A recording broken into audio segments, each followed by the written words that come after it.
إذا مرحبا بكم. اليوم الروبورتاج روبورتاج خاص على موسم درست الزيتون ومعصرة أمام معصرة في بن قردان. حبينا اليوم لأن اليوم تم افتتاح بداية درسان الزيتون. ديما إجفارة موجودة، إجفارة تواكب كل الأحداث في هذا البرنامج الخاص بزيت الزيتون في بن قردان.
سيدي مرحبا بكم. زارتنا بكم بركة. اسمي نبيل الفناني، معروف الجربي من هنا، معروف الجربي. وبدينا اليوم سما بصفة رسمية، بدينا اليوم نسمى بكري شوية على العادة معناتها. لاحظنا ثم شوية تبكير، علاش السبب هذا؟ والله هو سبب الحاجتين. هما الحاجة الأولى اللي بن قردان فيها معناها ولت السقوي موجود، الزيتون السقوي موجود السنين 5 سنين الأخرى كل. والزيتون هذا السقوي والطاولة، بخصوص الزيتون الطاولة ما يبدا بكري، ما يتحملش معناتها، مش كما الزيتون العادي نتاعنا معناتها. الا الزيتون الشملالي والظلماتي نقولوا احنا. باهي وقتاش يبدا الاخر ان شاء الله؟ الاخر يبدا نورمالمون من ديسمبر وانت ماشي معناتها بالاصل. والعامل الثاني سنة جفاف بحكم الامطار، معناها قلة الامطار، ولا الزيتون نقولوا احنا حاسس معناها ناقص يتيح ولا عطشان. حبينا نبدو بكري باش زاد حتى الفلاح ما يتضرش وما تتضرش الزيتون، يقعد محافظ على الكاليتي نوعا ما، نوعية الزيت معناتها ما يفسدش الزيتون، خاطر حاسس تحس في يوم ديجا مجرد. باهي توا حاسس من بديت تخدم اليوم قداش قطعوا تقريبا؟ والله اللي خدمنا لهم فما يجي 5 ولا 6 من الناس، بين ال5 وال6 معقول ومحترم، معناها روندمون بالنسبه للقطع.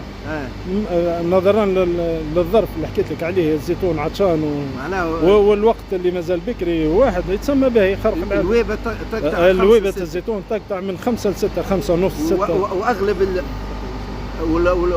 مثلا السقوي تو الاغلبيه سقوي هو هذا. اي والله فيه لزوز. السقوي قداش يقطع؟ 5 في ال5 5 وربع، والاخر يقطع في ال6 6 غير ربع 6 هيك. الاقبال تو مبدئيا اقبال مازال ماهوش ما بحكم هذا اول النهار يتسمى، والناس مازال كي خرجت تخرج معناتها واستنوا في العطله، فما عطله ديجا نهارين هذو وسخانه اكيد اكيد. والله الله يكون في العون، واحد تشبح معنا حالته كيفاش. والحمد لله ان شاء الله ربي يرحمنا بالامطار وربي يوجد الخير ان شاء الله وربي معاك وبالتوفيق. ربي يبارك لك ويعطيكم الصحه وبون كوراج ويعطيكم الصحه مره اخرى. معناتها صحيتوا وحاجه تعمل كيف معناتها.